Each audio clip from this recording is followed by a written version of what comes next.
తిరుపతి జిల్లాలో 7 నియోజకవర్గాలు జరుగుతున్న పోలింగ్ను తిరుపతి కలెక్టరేట్లోని సెంట్రల్ కంట్రోల్ మానిటరింగ్ హాల్ నుంచి కలెక్టర్ ఎన్నికల అధికారి ప్రవీణ్ కుమార్ పర్యవేక్షిస్తున్నారు. సమస్యాత్మక నియోజకవర్గాలు గుర్తించిన తిరుపతి, చంద్రగిరిలలో 100% కాస్టింగ్ జరుగుతోందని అన్నారు. ఓటర్లు స్వేచ్ఛగా ఓటు హక్కును వినియోగించుకునేలా కట్టుదిట్టమైన చర్యలు చేపట్టినట్లు ఆయన తెలిపారు. 2-3 చోట్ల ఈవీఎంలు మొరాయించినప్పటికీ వెంటనే రీప్లేస్ చేశామని అంటున్నారు. తిరుపతిలో దొంగ ఓట్లకు సంబంధించి ఫిర్యాదు రావడంతో వెంటనే ఎస్పీకి ఫిర్యాదు చేసి కేసు నమోదు చేశామన్నారు. తిరుపతి జిల్లాలో జరుగుతున్న ఓటింగ్ సరళిపై కలెక్టర్ అలాగే జిల్లా ప్రధాన ఎన్నికల అధికారి ప్రవీణ్ కుమార్ తో మా correspondent Varma face to face. Tirupati జిల్లాలోని 7 నియోజకవర్గాల్లో కూడా ప్రశాంతంగా ఈరోజు ఉదయం నుంచి కూడా పోలింగ్ ప్రారంభమైంది. దాదాపు 18 లక్షల పైచులకు ఓటర్లు ఈరోజు ఉదయం నుంచి కూడా తమ ఓటు హక్కు వినియోగించుకుంటున్న పరిస్థితి అయితే ఉంది. 7 నియోజకవర్గాలకు సంబంధించి కూడా ఎలాంటి అవాంఛనీయ ఘటనలు చోటు చేసుకుండా వెబ్ కాస్టింగ్ ఏర్పాటు చేశారు. మనం విజువల్లో చూస్తున్నాం. గూడూరు, సూళ్లూరుపేట, వెంకటగిరి, శ్రీకాళహస్తి, సచివేడుతో పాటు ఇటువైపు చంద్రగిరి, తిరుపతికి సంబంధించి ఈ 2 సమస్యాత్మక కేంద్రాలుగా గుర్తించడంతో వీటిలో ప్రత్యేకంగా 100% వెబ్ కాస్టింగ్ నిర్వహిస్తున్నారు. ఇక సాయుధ బలగాలతో కట్టుదిట్టమైన భద్రతా ఏర్పాట్లు కూడా ఇక్కడ చేసిన పరిస్థితి అయితే ఉంది. ఇక ఓటింగ్ సరళి ఎలా జరుగుతుందో మనతో పాటు కలెక్టర్ గారు, జిల్లా ప్రధాన ఎన్నికల అధికారి గారు ఉన్నారు. సార్ నమస్కారం. ఎలా జరుగుతున్నాయి సార్ ఉదయం నుంచి ఎలక్షన్? మన తిరుపతి జిల్లాలో 7 అసెంబ్లీ సెగ్మెంట్స్లో 2140 పోలింగ్ స్టేషన్లో మాక్ పోల్ తర్వాత ఉదయం 7 గంటలకి పోలింగ్ ప్రక్రియ మొదలైనాయండి. అన్ని చోట్ల చాలామంది ఓటర్స్ పోలీస్ స్టేషన్కి రావడం జరిగింది. దానివల్ల చాలా లాంగ్ క్యూజ్ కూడా చాలా చోట్ల రిపోర్ట్ చేయడం జరిగింది. మల్టిపుల్ పోలింగ్ స్టేషన్ ఉన్న లొకేషన్లో బందోబస్తు కూడా ప్రకారం చేయడం జరిగింది. సో అక్కడ కూడా ప్రశాంతంగా ఇప్పుడు పోలింగ్ జరుగుతూ ఉన్నాయి. చిన్న చిన్న సమస్యలు వచ్చాయండి. ఇంకా రీప్లేస్మెంట్ ఈవీఎం చాలా చోట్ల రీప్లేస్ చేయాల్సిన వచ్చాయి.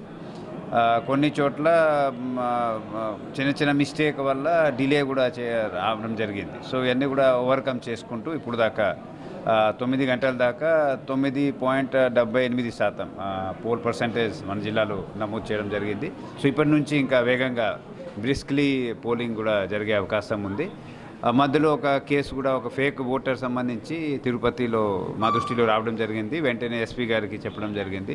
ఎఫ్ఐఆర్ కూడా నమోదు చేయడం జరిగింది.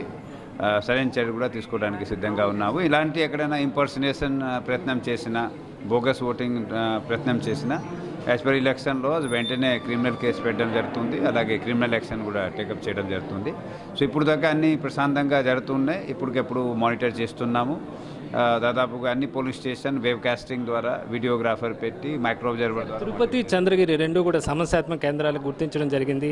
వాటికి సంబంధించి ఎలా జాగ్రత్తలు తీసుకుంటున్నారు? మన జిల్లాలో దాదాపుగా అన్ని కాన్స్టిట్యున్సీలో క్రిటికల్ పోలింగ్ స్టేషన్ గుర్తించడం జరిగింది. కానీ ఈ 2 చోట్ల కాన్స్టిట్యున్సీలో 100% వెబ్ కాస్టింగ్ చేయమని ఎలక్షన్ కమిషన్ కూడా ఆదేశాలు ఇచ్చారు. సో ఆ విధంగా మేము ప్లానింగ్ కూడా చేసుకున్నాము. సో ఈ 2 చోట్ల బేసిక్లీ ఇప్పుడు గమనించేది ఏంటంటే చాలామంది వచ్చి ఉంటారు, క్యూలో ఉన్నారు. దాని తప్ప ఒక ఇష్యూ ఆఫ్ ఫేక్ ఓట్ ఏదైతే ఇప్పుడు దాకా నోటీసులో వచ్చిందో తప్ప ఎక్కడ కూడా ఎలాంటివి అంటువర్డ్ ఇన్సిడెంట్ రిపోర్ట్ కాలేదు. పోలీస్ బందోబస్తు సక్రమంగా ఉంది, క్షేత్రస్థాయిలో ఉంది. రిటర్నింగ్ ఆఫీసర్, సెక్టర్ ఆఫీసర్స్ అన్నీ కూడా గమనిస్తున్నారు. ఈవీఎం సంబంధించి చిన్న చిన్న సమస్యలు వస్తున్నాయి, ఎప్పటికప్పుడు పరిష్కారం చేస్తున్నాం.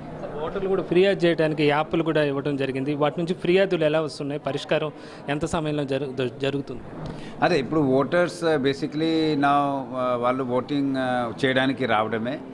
ఫిర్యాదు చేయడానికి ఎక్కడైనా డబ్బు పంపిణీ చేయడం, లేకపోతే ఇలాంటి MCC model code of conduct violation ఉంటే వాళ్ళు నమోదు చేస్తారు. అది అటువంటి కేసెస్ కూడా ఇప్పటికప్పుడు మేము చూస్తున్నాము. తర్వాత డైరెక్ట్ 1950కి కూడా కాల్ చేస్తే మేము అటెండ్ అవుతున్నాము. సో అటువంటి కారణాల వల్ల ఎక్కడ కూడా పోలింగ్ ప్రక్రియలు ఎక్కడ కూడా అడ్డం రాలేదు, కొనసాగుతున్నాయి, ప్రశాంతంగా కొనసాగుతున్నాయి. ఓటర్స్ కోసం ప్రత్యేకంగా క్యూ లైన్ బాగా ఉండాలి, బ్యారికేడ్ ఉండాలి, డిసిప్లిన్గా ఉండాలి. అక్కడ టెంట్ షమియానా వేసుకోవడం జరిగింది. మంచినీరు సౌకర్యాలు, ఫస్ట్ ఎయిడ్ సెంటర్స్ అన్నీ కూడా ఏర్పాటు చేయడం జరిగింది. ఎందుకంటే ఎండాకాలం కాబట్టి ఈ సమయంలో వాళ్ళు అందరూ పోలీస్ స్టేషన్కి రావాలి అండ్ ఓటు హక్కు వినియోగించాలి.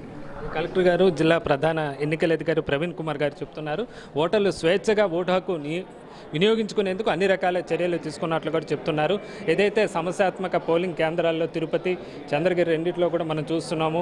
అక్కడ పోలింగ్ కేంద్రాల్లో ఓటు వేయడం నుంచి బయట క్యూ లైన్లు, అలాగే ఆ బయట ఆవరణ కూడా ఎలా ఉందో ఎప్పటికప్పుడు పర్యవేక్షిస్తూ కూడా ఇక్కడ చేస్తున్న పరిస్థితి అయితే ఉంది. ఉదయం నుంచి ఒక 2-3 చోట్ల ఈవీఎంలు మొరాయించిన నేపథ్యంలో అక్కడ అధికారులకు ఫిర్యాదు చేయడం జరిగింది. దాంతో అక్కడ వెంటనే కొంచెం డిలే అయినప్పటికీ కూడా వెంటనే సరిదిద్దామని కలెక్టర్ గారు కూడా చెప్తున్న పరిస్థితి అయితే ఉంది. అలాగే ఎలక్షన్ కమిషన్ ఒక ప్రత్యేక యాప్ కూడా విడుదల చేయడం జరిగింది. దాని ద్వారా ఓటర్లు ఫిర్యాదు చేస్తే ఎప్పటికప్పుడు పరిష్కరిస్తామని చెప్పి కూడా అధికారులు చెప్తున్న పరిస్థితి అయితే ఉందని చెప్పొచ్చు. మొత్తం మీద ఎలాంటి ఇబ్బంది లేకుండా ఉదయం నుంచి కూడా ప్రశాంతంగా ఇక్కడ ఓటింగ్ అయితే కొనసాగుతున్న పరిస్థితి అయితే ఉంది. వృద్ధులు, వికలాంగులకు వీల్ చైర్లు, అలాగే మంచినీరు, అలాగే ఇలాంటి ఏర్పాట్లు కూడా చేస్తూ కూడా ప్రశాంత వాతావరణంలోనే తిరుపతి జిల్లాలోని 7 నియోజకవర్గాల్లో కూడా పోలింగ్ కొనసాగుతున్న పరిస్థితి అయితే ఉంది.